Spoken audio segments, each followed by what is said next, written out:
हमारे पेट में एक एसिड होता है जिसका नाम है HCl, उसे बोलते हैं हाइड्रोक्लोरिक अम्ल। ये इतना ज़्यादा पावरफुल होता है कि ये किसी ब्लेड को भी गला सकता है। अगर इस एसिड को आप किसी लकड़ी के ऊपर डालोगे ना, तो लकड़ी के अंदर जितने एरिया पर डालोगे वो लकड़ी के अंदर उतना छेद हो जाएगा, वो पूरी की पूरी गलकर नीचे निकल जाएगी।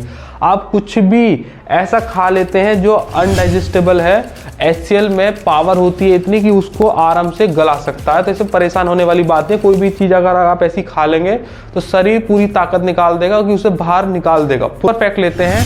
आपने कभी देखा है कि जब क्रिकेट के बीच में मैच चल रहा होता है और कभी एनर्जी ड्रिंक ब्रेक आता है 2-3 मिनट के लिए, तो उसमें ज़्यादा एक तो ड्रिंक पीते हैं प्लेयर्स, और दूसरा कभी आपने देखा होगा कि वो केले बहुत ज़्यादा खाते हैं। तो केले खाने के पीछे रीज़न ये है कि अगर आपको इंस्टेंट एनर्जी चाहिए ना, एकदम मतलब आपको बहुत ज़्यादा भूख लग रही है और इंस्टेंट आपको अपनी भूख को ख़त्म करना है, तो आप केला खा लीजिएगा। और आपको ऐसा कोई खाना खाना है जो लॉन्ग पीरियड में आपको रखे, मतलब आपको भूख ना रखने दे लॉन्ग पीरियड तक। तो आप क्या कीजिएगा, दही में आलू डाल के, छके हुए आलू डाल के खाओ, तो आपको लॉन्ग टाइम तक आपको भूख नहीं लगने देंगे। इसीलिए ही ज़्यादातर आपने देखा होगा जब फास्ट को खोला जाता है शाम को, तो दही में आलू डालकर खाए जाते हैं। और अगर आपको इंस्टेंट एनर्जी चाहिए तुरंत, तो आप केला खाओ। बता रहा हूँ, आपने कभी देखा, नोटिस किया कि कभी कभी खाना अगर नीचे गिर जाता है हाथ से, तो लोग उसे उठाकर खा लेते हैं। तो मैं आपको एक बात बता रहा हूँ, अब से पहले मैं ऐसा नहीं करता था, लेकिन जब मैंने आपको ये वाली रिपोर्ट पढ़ी, आप भी पढ़िएगा इस रिपोर्ट को, कि जब भी खाना नीचे गिर जाए तो कभी भी उठाकर खाना नहीं चाहिए, क्योंकि मिली सेकेंड्स के अंदर भी उस पर करोड़ों से भी ज़्यादा बैक्टीरिया आकर चिपक जाते हैं, और फिर उसे आप खाओगे तो वो आपके शरीर के अंदर चले जाएंगे, और शरीर को अलग से बहुत ज़्यादा मेहनत करनी पड़ेगी उन बैक्टीरियाज को ख़त्म करने के लिए। अगर सेकंड से भी बहुत कम के लिए भी नीचे खाना गिराना, तो आपको उठाकर वो खाना ही नहीं है, क्योंकि उसमें बहुत सारे बैक्टीरियाज हो जाते हैं। हमारी जो नॉर्मल आइज होती है वो इन सारे बैक्टीरियाज को देख नहीं सकती है, लेकिन वो होते हैं और करोड़ों की संख्या में होते हैं। और एक रिपोर्ट के दौरान ये पता चला है कि अगर कोई इंसानी प्रजाति को ख़त्म कर सकता है तो ये बैक्टीरिया और वायरस ही हैं अब जो ख़त्म कर सकते हैं। बाकी और कोई प्रजाति यहाँ ऐसी नहीं है जो इंसानी प्रजाति को ख़त्म कर दे। थोड़ा सा ये फैक्ट क्या, एक थोड़ा सा हंसी मजाक ज़्यादा है। जब भी आप बाथरूम जाएंगे ना सुसु करने के लिए, तो आप जब सुसु करेंगे तो आपको पॉटी कभी नहीं आएगी, लेकिन जब आप पॉटी करने जाओगे तो आपको सुसु जरूर आएगी। आपको पता ही होगा अनुलोम विलोम कैसे किया जाता है, सब आप करते ही होंगे। अगर आपको अनुलोम विलोम का सबसे बहुत ज़्यादा एडवांटेज लेनी है ना, तो रिपोर्ट के दौरान ये पता चला है कि आप जब रनिंग कर रहे हैं, मान लीजिएगा छोटी, मतलब कहीं पे भी हल्की सी आप जॉगिंग भी कर रहे हैं, रनिंग करते हैं, तो जब आप रुकने वाले होते हैं ना, जब आपको लगता है कि भाई मेरा अब स्टेमिना जा रहा है, मुझे रुकूंगा, तो आप देखना आपकी ब्रीदिंग बहुत तेज चलने लगती है, ऐसे करके चलने लगती है। वो दौरान में आप अपना मुंह को तो बंद रखें, और आप जो नाक से ही सांस अंदर लें और नाक से ही छोड़ें, वो अनुलोम विलोम करने का सबसे बेस्ट तरीका है। उस केस में आपके माइंड की जितनी भी स्ट्रेस है वो सब बाहर निकल जाएगी, क्योंकि जो आप ब्रीदिंग कर रहे हैं ना, वो माइंड में से होकर निकल रही है। जबकि अनुलोम विलोम जब आप बैठ के करते हैं, तो अगर लेफ्ट वाले नोस्ट्रिल से लेंगे आप सांस को, तो राइट वाला क्लियर होगा, और राइट वाले से लेंगे तो लेफ्ट वाला क्लियर होगा। लेकिन जब रनिंग के दौरान आप अनुलोम विलोम करोगे, लास्ट में जब आप थकने वाले होंगे, तो वो दोनों हेमिस्फीयर को एक साथ क्लीन कर देता है। ये सबसे बेस्ट तरीका है अगर आपको सबसे ज़्यादा एडवांटेज लेना है अनुलोम विलोम का। नेक्स्ट फैक्ट मैं आपको बहुत बताता हूँ, बहुत इंटरेस्टिंग फैक्ट है। आप अपनी जीभ को अगर देखोगे ना, तो आगे वाला जो पोर्शन होता है, स्क्रीन पे देखिएगा इससे, जो आगे वाला जो पोर्शन होता है, ये स्वीट टेस्ट बड्स का होता है, मतलब ये मीठा कुछ टेस्ट कर सकती हैं। जो सबसे पिछला हिस्सा होता है ना, ये कड़वा, मतलब बिटर कुछ अगर आप खाओगे तो वो टेस्ट बड्स होती हैं जो उसको पहचान लेती हैं। और जो सेंटर पोर्शन होता है, ये थोड़ा सा सॉल्टी होता है, कुछ भी नमकीन खाओगे तो उसे। और जो साइड के जो पार्ट बच जाएगा, ये थोड़ा सा नमकीन, कुछ खट्टा टाइप का, ऐसा नहीं होता शार, उसको आपको टेस्ट बड्स होती हैं। अब ध्यान समझो, आप अपनी पूरी जीभ उठाकर देख लो, इसमें कहीं भी ऐसी कोई टेस्ट बड नहीं है जो चिली को टेस्ट कर सके। मतलब चिली खाने का क्यों मन करता है, जबकि जीभ में तो कोई ऐसी बड्स है ही नहीं, फिर भी चिली खाने का मन करता है, बहुत ज़्यादा मिर्च खाने का मन करता है हमारा। क्योंकि ये इसलिए है क्योंकि हमारी जीभ उस चीज़ की डिमांड नहीं करती है, डिमांड करता है हमारा माइंड। क्योंकि माइंड को मिर्च खाने में बहुत ज़्यादा मज़ा आता है। दुख वाला पेन, मतलब मिर्च खाते हो तो आपको लगती तो है, लेकिन मज़ा बहुत आता है मिर्च वाला खाना खाने में। तो वो एक दुख वाला पेन है। अब कभी कोई ऐसा होता है ना, हमें दुख में भी पेन मिलता है, उसे बोलते हैं पेन ऑफ प्लेजर। तो आपको उसमें दुख होगा लेकिन आपको मजा आएगा, ये दुख वाला पेन है। एक रिसर्च के दौरान ये पता चला है कि अगर आपको खुश रहना है ना, बहुत बढ़िया बढ़िया तरीके से खुश रहना है, तो एक ही लाइन में इसका सबसे बढ़िया आंसर है, स्टॉप टेकिंग 99% टॉक सीरियसली। कहीं भी आपकी कोई भी बात चल रही है तो उनमें से 99% टॉक्स का आप सीरियसली लेना बंद कर दें, 100% केस में आप खुश रहने लगोगे। रिसर्च ये कहती है। एक और आपको मैं फैक्ट बताता हूँ, जब भी लोग बाग सुबह अलार्म लगाते हैं तो उसमें से 87% लोग ऐसे होते हैं जो बार बार स्नूज का यूज़ करते हैं, और अगर 5 बजे का अलार्म लगाया है ना तो वो 6 बजे उठेंगे, 6 बजे का उठाया तो 7 बजे उठेंगे। 13% ऐसे होते हैं जो या तो टाइमली उठ जाते हैं या टाइम से पहले उठ जाते हैं। लेकिन जो बाकी के रेस्ट ऑफ 87% है ना, जब ये 5 बजे का लगाते हैं और उठते 6 बजे हैं, तो इनके बॉडी में एक्स्ट्रा फटीक होती है, ये सही से नहीं उठ पाते हैं और आलस ज़्यादा होता है। तो इसके लिए एक रिपोर्ट आई है, अगर आप जैसी सुबह उठ रहे हैं और आपका अलार्म बजा है और आप उसे स्नूज करते हैं, तो आप सिर्फ 13 सेकंड के लिए, 13 सेकंड के लिए आप अपना फ़ोन खोल के कुछ भी काम कर लो उसमें। मतलब आप फ़ोन खोल के अपने व्हाट्सएप के मैसेज पढ़ लो, किसी की रात को कॉल आई थी वो पढ़ लो, किसी का टेक्स्ट पड़ा हुआ है वो देख लो, फेसबुक देख लो, इंस्टा देख लो, यूट्यूब देख लो। बस 13 सेकंड के लिए फ़ोन में कोई एक काम कर लो, आपकी जो नींद है वो खत्म हो जाएगी और आपको आलस नहीं आएगा और आप तुरंत जग जाएंगे। आपको 1 घंटा स्नूज करने की जरूरत नहीं पड़ेगी, बस आप 13 सेकंड तो कर सकते हो ना, 13 सेकंड के लिए कर लेना, आपकी नींद हमेशा मतलब उस टाइम पे चली जाएगी, आलस तुरंत। फिर तुरंत आप, अगर बॉडी का कोई भी ऑर्गन खराब हो गया है और या वो गल गया है तो उसको डॉक्टर काट देंगे, और ऐसा पता चला है कि कोई भी ऑर्गन वापस नहीं आ सकता। अगर आपकी उंगली खराब हो गई है तो उंगली काटनी पड़ी है तो ये दोबारा कभी आपके जीवन काल में वापस नहीं आएगी, या कोई भी है। लेकिन पूरी बॉडी के अंदर एक ऑर्गन ऐसा है जिसे आप दोबारा से रीजनरेट कर सकते हैं, वो है लीवर। अगर लीवर खराब हो गया है ना तो लीवर को रीजनरेट किया जा सकता है। आपने कभी सुना होगा ना, लीवर ट्रांसप्लांट कराया है इनका, तो उसमें ऐसा थोड़ी होता है कि दूसरे का लीवर लिया और दूसरे में लगा दिया, ऐसा नहीं होता। दूसरे का लीवर का बस एक पोर्शन काटा जाता है और वही दूसरे में लगा दिया जाता है और वो अपने आप को रीजनरेट कर देता है। इसको ना ग्राफ्टिंग बोलते हैं। एक्चुअली क्या है, जो फार्मर वगैरह हैं वो ग्राफ्टिंग यूज करते हैं। ग्राफ्ट एक वर्ड है, उसमें क्या होता है कि एक पेड़ की डंठल को तोड़ा जाता है, दूसरी पेड़ की डंठल को तोड़ा जाता है, दोनों को मिक्स करके जमीन में लगा दिया जाता है, तो मिक्सिंग हो जाती है पौधे की। तो वो थोड़ा सा पोर्शन लेते हैं और पूरा पौधा बन जाता है उससे, उसे ग्राफ्टिंग बोलते हैं। वही प्रोसेस यहाँ बॉडी में भी यूज होता है। एक बात हो गई। दूसरा मैं आपको बताता हूँ, बॉडी का बड़ा इंटरेस्टिंग फैक्ट है, आपको सुन के बड़ा मजा आएगा। आप ना अपनी एल्बो को अपनी जीभ से टच नहीं कर सकते। आई चैलेंज यू, आप अपनी एल्बो को जीभ से टच नहीं कर सकते, वरना आप ट्राई करके देख लीजिएगा। फैक्ट आपको मैं बात बता रहा हूँ, आपने ये तो पता ही है कि बॉडी के लिए ब्लड बहुत ज़्यादा इंपॉर्टेंट है। ब्लड होगा तभी बॉडी में ऑक्सीजन आएगी, तभी आप सांस ले पाएंगे।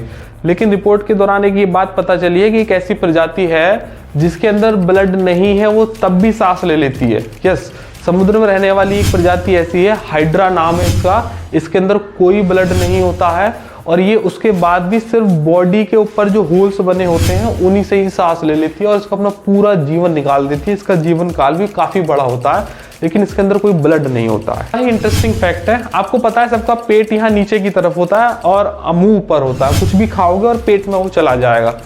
कोई भी आप प्रजाति उठा के देख लो, सिर्फ मानवों की नहीं, किसी की भी, सबके मुंह होगा और वो नीचे खाना चला जाएगा। कैसा लगेगा आपको कि आपका पेट या हाथ पे है, सिर पे है या पैरों पे बनाया हुआ है? जी हाँ, आप इस प्रजाति को देखिएगा, इसका नाम है टिड्डा। टिड्डे का जो पेट है वो उसके कान पर बना होता है। उसके यहाँ जहाँ एक्चुअल पेट है वहाँ नहीं होता। टिड्डे का जो पेट है, जरा स्क्रीन पर देखिएगा, ये इसके कान पर बना होता है। पर मतलब क्या ही बोला यार, प्रकृति में कितनी इंटरेस्टिंग चीज़ है, मतलब गजब। मैं बताता हूँ, एक पेस मेकर नाम का इंस्ट्रूमेंट होता है। वो क्या करता है, अगर आपके बॉडी के अंदर आपकी जो हार्ट है वो धीरे धीरे डाउन हो रहा है, मतलब लास्ट के मोमेंट में अगर आपको सांस नहीं आ रही है ना, तो डॉक्टर्स भी पेस मेकर यूज करते हैं। पेस मेकर ऐसे समझ लीजिएगा कि जैसे घर के अंदर स्टेबलाइजर होता है ना, वोल्टेज कम आएगी तो बढ़ा देगा, ज़्यादा आएंगी तो कम कर देगा, फ्लक्चुएशन हो रही होगी तो रोक देगा।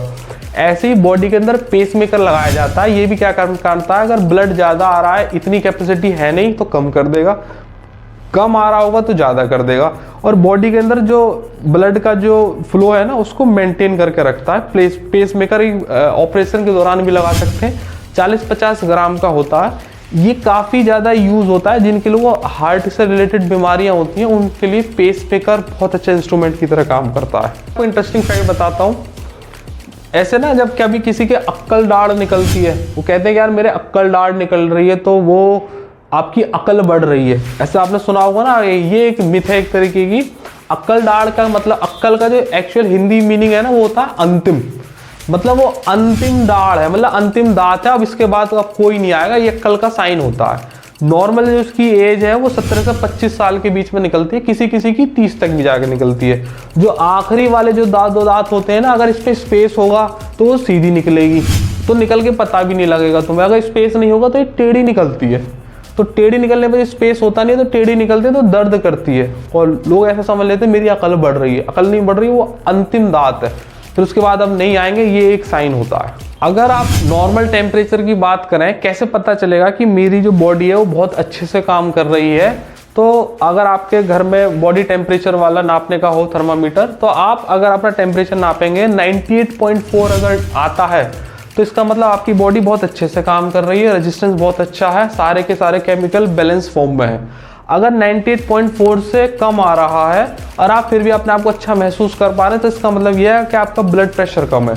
और अगर 98.4 से ज़्यादा आ रहा है और आपको बुखार भी महसूस नहीं हो रहा, तो इसका मतलब यह है कि आपका बीपी थोड़ा सा ज़्यादा रहता है। अच्छा, 98.4 जो है इकाई, ये एक यूनिट होती है जो फ़ारेनहाइट में मेजर की जाती है। अब स्क्रीन पे इस फॉर्मूला को देखिएगा, ये फॉर्मूला है C/5 बराबर F-32/9। कोई भी चीज़ अगर फ़ारेनहाइट में है तो उसे डिग्री सेल्सियस में आप कन्वर्ट कर सकते हैं यूजिंग दिस फॉर्मूला। अगर कोई भी चीज़ डिग्री सेल्सियस में है तो आप उसको फ़ारेनहाइट में कन्वर्ट कर सकते हैं यूजिंग दिस फॉर्मूला। अब डिग्री सेल्सियस को नॉर्मल जो पृथ्वी के ऊपर जो चीज़ें हैं, या पृथ्वी का जो टेम्परेचर है वो डिग्री सेल्सियस में मापा जाता है, जो बॉडी टेम्परेचर है वो फ़ारेनहाइट में मापा जाता है। अगर कोई समुद्र की या कोई बड़ा टेम्परेचर है तो केल्विन में मापा जाता है। केल्विन के लिए आप क्या करेंगे, डिग्री सेल्सियस में 273 ऐड कर दो तो वो केल्विन में कन्वर्ट हो जाएगा। ऐसे करके आप बैलेंस कर सकते हैं।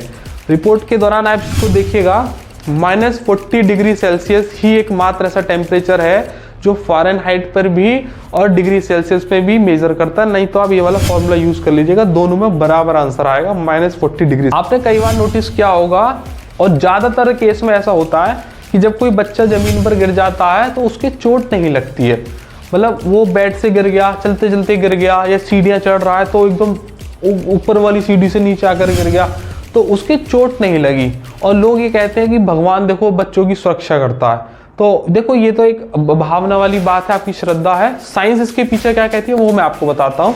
बच्चों के अंदर एक ब्राउन फैट नाम की चीज़ होती है, जैसे जैसे उम्र बढ़ती है तो वो कम होता चला जाता है। ब्राउन फैट क्या करता है, थोड़ा बॉडी में फ्लेक्सिबिलिटी लेकर आता है। तब जैसे ही कोई बच्चा गिरेगा ना, तो वो उसके अंदर गद्देदार चीज़ें बन जाएंगी, तो वो अब गद्दा नीचे गिरेगा तो फिर आपको लगेगी कैसे। ये बिल्कुल ऐसे ही है, गाड़ी में एयर बैग लगे रहते हैं ना, अगर मान लो एक्सीडेंट होने वाला है तो एयर बैग ओपन हो जाता है तो आपकी पूरी बॉडी कवर कर लेता है वो, और आप गद्दे में जाकर लगते हैं तो चोट नहीं लगती। ब्राउन जो फैट है वो बिल्कुल ऐसा ही है जैसे कि एयर बैग है। जब कोई बच्चा गिरेगा तो वो गद्देदार चीज़ की तरह गिरेगा। जैसे जैसे उम्र बढ़ती है तो बॉडी अपनी एक्चुअल फॉर्म लेने लगती है, जो मसल्स हैं वो बहुत ज़्यादा स्ट्रांग हो जाती हैं, रिजिड। तब ये जो ब्राउन फैट है वो खत्म हो जाता है और फिर धीरे धीरे रिजिड बॉडी आ जाती है। तो जब जैसे मान लीजिए कोई वयस्क है, मतलब कोई 25-30 साल या 40 का कोई आदमी गिरा है, तो बॉडी में जो ब्राउन फैट होता है वो तो खत्म हो चुका होता है, तो हड्डियों के बल गिरता है, तो चांस रहते हैं कि फ्रैक्चर हो जाए बॉडी में। इस वजह से बच्चों में जब वो गिरते हैं तो ना के बराबर चांस है। आपको एक रिपोर्ट बताता हूँ, बहुत ही ज़्यादा इंटरेस्टिंग है।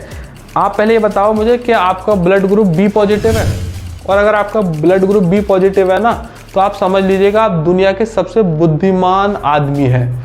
रिपोर्ट के दौरान ये पता चला है कि कैलिफोर्निया यूनिवर्सिटी ने ये पता किया है कि बी पॉजिटिव वाले, जिनका ब्लड ग्रुप बी पॉजिटिव है, वो दुनिया के सबसे बुद्धिमान लोगों में से एक होते हैं। दूसरा वो मिलनसार भी होते हैं, वो बहुत ज़्यादा इमोशनल होते हैं, बहुत ज़्यादा सुंदर होते हैं और बहुत ज़्यादा स्मार्ट भी होते हैं, बी पॉजिटिव वाले। इस वजह से बी पॉजिटिव जो ब्लड ग्रुप है उसको सबसे अच्छा करार दिया गया है। एक बात और बताता हूँ, जो ए वाले हैं जिनका ए ब्लड ग्रुप है वो क्या है, ए का मतलब ही क्या है, A1, तो उनमें लीडरशिप क्वालिटी होती है। वो किसी भी सिचुएशन से लड़ने में विश्वास रखते हैं और कहीं भी अगर कोई भी एडवर्स इफेक्ट हो गए तो कभी भी भागेंगे नहीं, हमेशा खड़े रहेंगे। जो AB वाले होते हैं यह भी मिलनसार होते हैं, यह भी बुद्धिमान होते हैं, लेकिन बी पॉजिटिव जितना नहीं होता। ये भी दूसरों के हेल्प करने के लिए हमेशा तैयार रहते हैं। और जो O वाला होता है, O वाला अपनी ज़िंदगी में बड़ा मस्त मौला रहता है, खुश भी रहता है, दूसरों को भी खुश करने की कोशिश करता है। अच्छा, इन ब्लड ग्रुप की माने तो AB यूनिवर्सल एक्सेप्टर है और जो O है वो यूनिवर्सल डोनर है। तो बात बताता हूँ, जैसे कि कोई भी नई नई शादी होती है तो लोग बच्चा ट्राई करते हैं, तो ये तो मैं आपको नहीं बता सकता हूँ कि जब जैसे बच्चा ट्राई कर रहे हैं तो कैसे पता चलेगा कि लड़का होगा कि लड़की होगी, लेकिन इसके पीछे जो साइंस है वो मैं आपको बता देता हूँ, वो भी आपके काम आएगी। ध्यान समझिएगा। मान लीजिएगा जैसे किसी के पहले लड़की हो गई है तो वो दूसरा ट्राई ही नहीं कर रहे, उन्हें ये पता नहीं है कि यार दूसरी भी लड़की होगी तो क्या करेंगे। भाई देखो, हर चीज़ देखनी पड़ती है, पढ़ाना भी है, शादी भी करनी है, बहुत सारी चीज़ समाज की हैं, तो वो दूसरा ट्राई ही नहीं करते, कई सालों तक एक ही बच्चे के साथ रह जाते हैं। तो ये मैं आपको इस पर साइंस बताता हूँ, इसके पीछे है क्या लॉजिक और कैसे पता करोगे कि लड़का होगा कि लड़की होगी, क्या इसके पीछे साइंस क्या चलती है। ध्यान समझिएगा। देखो, लड़की के पास सिर्फ एक ही क्रोमोसोम होता है, X और X, 23-23 के पेयर में होते हैं 46, जबकि लड़के के पास X और Y दोनों क्रोमोसोम होते हैं। अब मान लीजिएगा वो बच्चा ट्राई कर रहे हैं और लड़के ने X क्रोमोसोम रिलीज किया है और लड़की के पास तो है ही X क्रोमोसोम पहले से ही, तो X और X मिलकर X मतलब XX मिलकर लड़की बनाएंगे, क्योंकि लड़की में X और X ही होते हैं। मान लीजिएगा बच्चा ट्राई करते वक्त लड़के ने Y क्रोमोसोम रिलीज किया है, तो उधर की तरफ से तो Y आ गया और लड़की के पास होता है X और Y मिलकर फिर इस केस में लड़का बनाएंगे। ये तो हो गई बायोलॉजी की बात। दूसरा मैं आपको बताता हूँ, ये जो Y क्रोमोसोम है ना, ये बच्चा बनने के लगभग 3 महीने बाद एक्टिव होता है। तो 3 महीने की प्रोसेसिंग में बॉडी को सिर्फ इतना ही पता होता है कि भाई ये बच्चा बन रहा है और ये लड़की बन रही है, क्योंकि Y क्रोमोसोम तो एक्टिव ही नहीं होता, तो वो लड़की बनाता रहता है। अगर लड़का बना रहा होगा, क्योंकि अगर लड़के ने Y क्रोमोसोम दिया होगा तो 3 महीने के बाद Y क्रोमोसोम एक्टिव हो जाएगा और जो प्रोसेसिंग अब लड़की के हिसाब से हो रही होगी वो तो रुक जाएगी और अब प्रोसेसिंग लड़के के हिसाब से होने लगेगी। इसीलिए जो मैन होते हैं उनके अंदर अंडर डेवलप्ड निप्पल्स होते हैं, क्योंकि जो निप्पल्स है वो लड़की के हिसाब से डेवलप हो रहे होते हैं 3 महीने तक। लेकिन उसके बाद जब उसे पता चलता है कि इसे तो लड़का बनना है क्योंकि Y क्रोमोसोम एक्टिव हो गया, तो जो अंडर डेवलप्ड निप्पल्स होते हैं वो तो बस जितने बन गए उतने बन गए, उसके बाद वो आगे नहीं बढ़ते, उसके बाद फिर वो लड़के की प्रोसेसिंग में चला जाता है। ये वाला फैक्ट मैं आपको बताता हूँ, बड़ा इंटरेस्टिंग है और ये फैक्ट भी है और साथ के साथ जानकारी भी है। जो एक ह्यूमन माइंड है वो 20 हर्ट्ज से लेकर 20,000 हर्ट्ज तक एक किसी भी वॉइस को सुन सकता है। अगर 20 हर्ट्ज से कोई कम है तो सुन नहीं पाएगा, हमारा ईयर सुन ही नहीं सकता। 20,000 हर्ट्ज से भी ज़्यादा को नहीं सुन सकता। अच्छा, अगर इसे डीबी में देखें तो 45 डीबी तक की जो वॉइस होती है वो बिल्कुल ओके होती है हमारी बॉडी के लिए। 75 डीबी तक जो है वो हार्मफुल का सैचुरेटेड पॉइंट है और 85 डीबी पर अगर आप वॉइस सुनोगे तो आप बहरे हो जाएंगे। और इसका थोड़ा सा डबल कर दें, लगभग 150 डीबी के आसपास अगर आप कोई भी चीज़ सुनेंगे तो आप पागल हो सकते हैं। अब ये एक साइंस की टर्मिनोलॉजी थी जो मैंने आपको समझाया। अब मैं इसे आपको देसी भाषा में समझाता हूँ कि आपके किस काम आ सकती है। ध्यान समझिएगा, 1 डीबी के अंदर 1000 हर्ट्ज होते हैं, ठीक है ना। अब जैसे मान लीजिए आपके पास कोई एप्पल का आईफोन है या कोई अच्छा स्मार्टफोन है, तो आप अगर उसमें गाने सुन रहे हैं और आप अपनी वॉल्यूम हाई करेंगे ना, तो उसमें वो लिमिट बताता है कि भाई इससे ज़्यादा अगर आप सुनेंगे तो आपके जो ईयर हैं उनको हार्मफुल हो सकता है। उसमें मैसेज नोटिफिकेशन आता है। तो अब उस वहाँ से समझाते हैं इसे, ध्यान से समझिएगा। एक आईफोन की लगभग कैपेसिटी होती है 100 डीबी से लेकर 115 डीबी तक की वॉइस को क्रिएट करने की। तो अगर आप कभी भी वॉइस को अगर गाने सुन रहे हैं तो आप 100 डीबी का लगभग 40% पे ही गाना सुने, तो 40% लगभग 40 से 45 डीबी होगी, जो हमारे ईयर होते हैं उनके लिए बिल्कुल सही होती है, ओके होती है, एकदम खराब नहीं होती। अब मैं बोल रहा हूँ, जैसे मेरी वॉइस आप तक जा रही है, तो ये जो वॉइस है नॉर्मल आदमी अगर भी बात करते हैं तो उनकी भी जो डीबी होती है वो 50 से 45 या 50 या लास्ट 60 तक होती है। और जिसमें भी वेरिएशन आ रहा है तो आप तक तो 50 ही पहुंचेगी, और आप फ़ोन का जो वॉल्यूम वाला बटन है उसको यूज़ करके उसे 40 कर लो, 30 कर लो, नुकसानदायक नहीं होगी। कोई आदमी किसी कान में फुसफुसा रहा ना किसी के कान में, तो उसके कान में वो वॉइस 30 dB तक की रिकॉर्ड हो जाती है, क्योंकि कान में फुसफुसाना होता है तो वॉइस की जो ट्रेवलिंग है वो कम हो गई, तो 30 dB तक मानी जाती है। अच्छा, अगर आप मान लीजिएगा पब्लिक प्लेस में है और कहीं डीजे बज रहा है, तो डीजे की कैपेसिटी होती है 75 dB से लेकर 150 dB तक की वॉइस क्रिएट करने की, लेकिन गवर्नमेंट के नियम के अनुसार आप 75 dB से ज़्यादा बजा नहीं सकते। और नॉर्मल जो डीजे आप किसी शादी में सुनते हैं उसकी वॉइस भी वो 40 से 50 dB तक ही रखते हैं, और बाकी की जो तुम्हें एक्स्ट्रा वॉइस सुनाई देती है वो इंस्ट्रूमेंट की वजह से सुनाई दे रही होती है। एक्चुअल में वो जो डीजे प्रोड्यूस करता है वो 40 से 45 की ही करता है। बाकी वो बेस लगाकर उसे वॉइस को ऐसा बना देते हैं कि जैसे बहुत ज़्यादा तेज है, लेकिन वो इतनी ज़्यादा तेज होती नहीं है। लेकिन फिर भी अगर आप डीजे की वॉइस सुन रहे हैं तो थोड़ी दूर से सुने, पास से सुनोगे तो थोड़ी हार्मफुल हो जाएगी, लेकिन जैसे जैसे ट्रैवलिंग बढ़ेगी उसके डीबी कम होते चले जाएंगे। एक इंटरेस्टिंग फैक्ट है, लास्ट फैक्ट करेंगे इसको। जापान में ये देखा गया है कि अगर आप किसी को सॉरी बोलना चाहते हैं तो आपको बाल्ड होना पड़ेगा, मतलब गंजा होना पड़ेगा अगर आप किसी को सॉरी बोलना चाहते हैं। सॉरी बोलने का वहाँ पे एक प्रतीक है। अच्छा, जापान की प्रथा को अगर अमेरिका में देखा जाए तो रिपोर्ट के दौरान ये पता चला है कि अमेरिका में लड़कियों को गंजे लोग ज़्यादा पसंद आते हैं, मतलब उन्हें मैस्कुलर माना जाता है। तो मतलब अगर आप गंजे हैं, आपके बाल या फिर छोटे छोटे रखे हुए हैं, तो आप लड़कियों को ज़्यादा पसंद आओगे इन कंपैरिजन टू जिसके लंबे लंबे बाल होते हैं वो कम पसंद आते हैं। तो मैं सोच रहा हूँ कि जल्दी से गंजा हो जाता हूँ। फिर कल मुलाकात होगी किसी नई वीडियो के साथ, नए फैक्ट के साथ। उम्मीद है आपको ये वाले फैक्ट पसंद आए होंगे। आने वाले दिनों में हम और अच्छे फैक्ट आपके लिए लेकर आएंगे। तो जब तक के लिए जय हिंद।